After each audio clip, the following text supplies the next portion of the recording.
2025年3月15号，特朗普一声令下，美军杜鲁门号对胡塞武装发起了特朗普上台以来最大规模的军事行动，红海硝烟再起。众所周知特朗普上任之后不断进行战略收缩，缓解中东局势，推动俄乌停火。为什么在此时突袭胡塞武装？真相究竟如何？咱们接着往下看。3月15号，特朗普通过社交媒体 X 宣布，已命令美军对胡塞武装采取果断而有力的军事行动，并且指责其长期攻击美国及盟国舰船、无人机等目标。他警告伊朗停止对胡塞武装的支持。随后，在结束了一场高尔夫球赛后，特朗普回到白宫亲自督战，观察了美军对也门发起的军事行动。按照白宫事后晒出的照片，特朗普身穿高尔夫球衣，头戴红色棒球帽，刻意制造一种轻松拿捏战争的氛围，仿佛一切尽在掌握。而美军也在命令发出的同时，从空中和海上发起了首轮打击，使用 FA-18 和其他先进武器瞄准胡塞武装的重要雷达和防空设施，力图从根本上削弱其火力和指挥能力。此时我们就有第一个问题了，为什么要搞突然袭击？事实上，此次袭击是早有预兆。环球网3月12号的报道，特朗普在接受采访时敦促德黑兰尽快就伊核问题与美国进行谈判，否则可能面临军事行动。对此，伊朗总统佩泽希奇扬表示，最高领袖反对与美国进行对话，美国人想干什么就干什么吧。但伊朗四面环山，不利于战斗，特朗普又不可能因此罢手，于是也门胡塞武装就成了最好的目标。在行动过程中，美国国防部长赫格塞斯公开表示，只要胡塞武装不停止袭击美军军舰和无人机，我们将持续采取必要的军事手段。此外美军高级官员也指出，这次行动不仅是对胡塞武装的直接打击，更是对伊朗及其潜在支持者的一次严重警告。特朗普本人事后多次在社交媒体上重申，任何针对美国航母的挑衅都将得到我们强力迅速的回击。那么第二个问题就来了，特朗普突袭胡塞武装就只是为了出气吗？纽约时报认为，这是美国借军事行动向伊朗及俄罗斯传递战略信号，以此政治博弈。卫报则批评特朗普政府以军事手段解决中东问题，认为此举可能会加剧地区冲突。伊朗外交部和革命卫队高层在公开场合矢口否认与胡塞武装存在直接联系，但部分军方人士却暗示，我们支持的力量不会轻易屈服于美国的武力胁迫。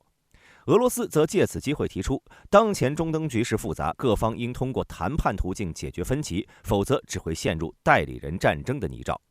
而最表面的警告伊朗外除了进一步控制全球海运通道，可能是特朗普的另一个目的。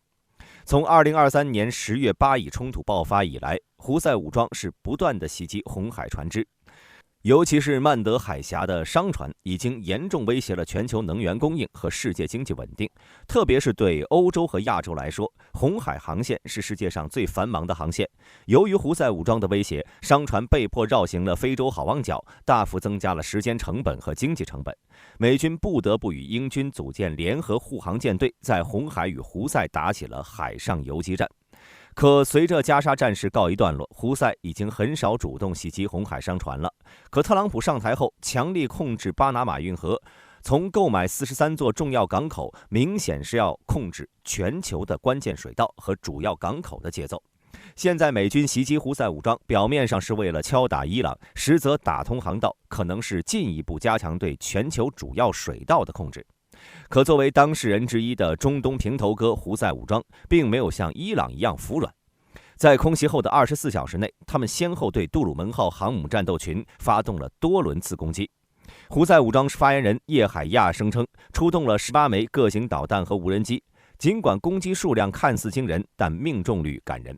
据美军发言人透露，这些来袭武器在进入拦截区后均被高效摧毁，根本没能接近航母。3月16到3月18号，美军持续对胡塞武装控制区实施空袭，包括也门的萨那、萨达、扎马尔等战略要地。与此同时，胡塞武装也不甘示弱，截止到3月19号，对杜鲁门号航母及护航编队发动了4次高频率的反击，但均被航母战斗群的分层防御和拦截手段一一化解，并未造成实质性的破坏。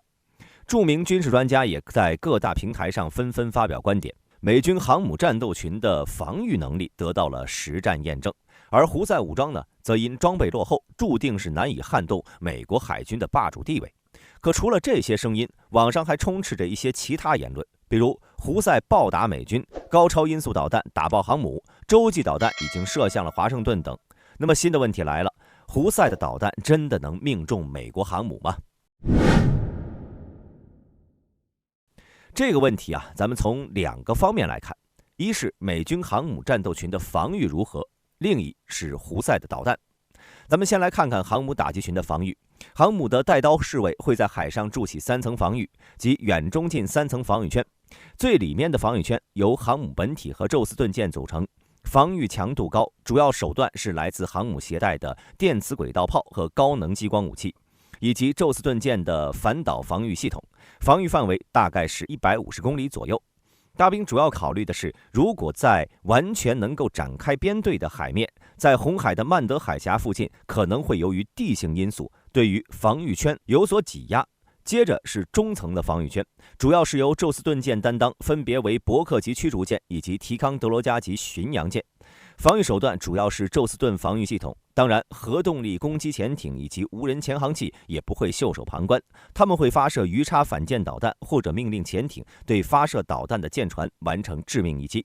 这里就出现了一个比较尴尬的问题，胡塞武装的海上力量没有成建制的大型水面舰艇，也没有潜水艇，所谓的中层防御圈还是依靠宙斯盾反导系统防御。如果处于阵型展开状态，中层防御圈会达到350到500公里左右的防御宽度，在这个距离上基本涵盖了胡塞武装大部分导弹的射程。也就是说，如果想要击穿防御圈，胡塞武装需要将这些导弹送到中层防御圈的距离进行发射才可以。不过，鉴于胡塞武装的水面部队多为快艇类的小型船只，美军舰艇应该不会将过多的注意力放在上面，更多的应该是空中的导弹。毕竟这些舰艇对于航母来说只是水面漂浮物。最外层的防御圈由舰载机、导弹巡洋舰和驱逐舰组成，当然还有前置的核动力攻击潜水艇。当发现有敌对导弹时，会有 F-35C 和 F-A-18前去拦截。不过这层防御属于攻防参半的那种，除了打掉导弹以外，他们还会被赋予消灭发射平台的任务。不过这更多的是要看天上预警机的搜索范围。这层最外层的防御圈一般是有800到1000公里。不过这里面还有一个现实问题，当美国海军在亚丁湾巡逻时，这个海域的宽度最远，不过335公里，航母打击群的3层防御圈会被压缩到2层甚至更小，距离上的优势被大大缩减，但防守密度也跟着提升了不少。对于胡塞武装来说是个好消息，他们又可以用上的导弹增多了。但于是又出现了另一个问题，多少导弹同时进攻可以击穿航母的防御圈呢？答案是数以千计的弹道导弹。而此次的反击呢，按照美军说法，24小时就击落18架无人机，连航母的边儿都没让胡塞摸到。不过咱们只说防御不说进攻肯定是有失偏颇的。所以接着咱们来看看胡塞的导弹究竟如何。胡塞用的反舰导弹多是伊朗技术的老款，亚音速飞得慢，弹道导弹也没有变轨能力，美军拦截这种大号火箭弹根本不费劲儿。所谓的击中美舰，大概率也是胡塞的舆论战，毕竟刷存在感比打真仗更划算。另外呢，也门胡塞武装使用的高超音速导弹只不过是伊朗给的青春版罢了。胡塞武装最近亮出的巴勒斯坦2高超音速导弹，号称射程2000公里，能覆盖中东全境。可这真的能威胁美军？咱们来扒扒这种导弹的老底儿。首先，高超音速导弹的技术壁垒。高超音速武器呢，需要满足速度超过5马赫，而且具备大气层内机动变轨能力，全球就只有俄罗斯玩得转。胡塞的导弹外形超伊朗的海巴尔谢坎2，实际射程缩水到了400到700公里，制导还得靠伊朗远程操控。胡塞武装控制的也门领土面积有限，既无战略纵深，也没有工业基础支撑此类研发。所谓的向华盛顿发射洲际导弹纯属虚构。如果真有此能力，中东地缘格局早就已经发生颠覆性变化了。其次是实战效果打折。美军的标准6防空导弹专克传统的弹道导弹。胡塞的青春版高超弹突防成功率怕是连5毛特效都不如。所以真相是，这导弹更像是心理战道具，吓唬人比真打仗好用。最后呢，也是最离谱的言论，胡塞向美国本土发射洲际导弹。先不论这句话真假，看一下洲际导弹的基础知识，真相就明白了。洲际导弹需要1万吨级推进剂、精密制导系统和载入载具。像胡塞这样连像样的工业基础都没有，靠手搓无人机的手艺搞洲际导弹。再说他们背后的伊朗，他也研制不出洲际导弹呢。伊朗最远的射程导弹是2000公里，打中东都费劲，更别说跨越大西洋了。这些自媒体呢，确实是把流量密码玩明白了。搞明白这些流言真实性后呢，咱们回归主题。既然打不了，那胡塞武装为什么要吹牛呢？他们当然不傻，总的来说就6个字儿：低成本、高嗓门，花小钱办大事儿。一架无人机就几千美元，逼美军用100万美元的导弹拦截，耗也能耗出战略优势。另外是舆论战，每次袭击不管重不重，先发声明抢头条，借助社交媒体放大战果宣传，成功塑造先锋形象。这种心理战的效果远超实际军事价值了。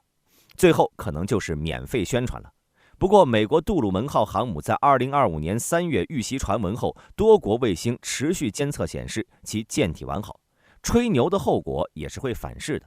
其实这中间还有一个问题，我们都能想到，美军高层想不到吗？既然想到了，为什么还会用100万美元的导弹去拦截几千美元的无人机呢？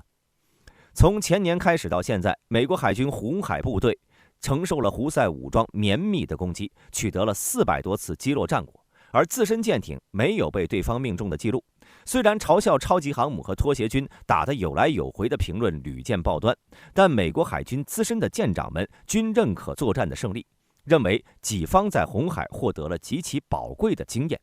首先是战术调整速度加快，水面舰艇武器的实战效果如何，垂直发射系统如何优化弹种搭配，电子战系统的软杀伤表现怎样，这些都将从实战数据中找到答案。经此一役，美国海军分析前线反馈和更新战术的速度大幅提升，从护航行动开始时需要耗时40天以上，改善到了仅需1到2天。其次，武器效力得到确认。整个红海作战中，美国海军舰艇发射了近400枚弹药用于防空，其中包括120枚 SM 标准2、80枚 SM6 标准6、160发127毫米舰炮炮弹，以及总共20枚的进化版海麻雀和 SM3 标准3导弹。在舰载机当中呢，一起击落了400多个来袭目标后，这些武器在密集攻击下的防御效力得到了确认，而这是战前任何模拟软件都计算不出来的。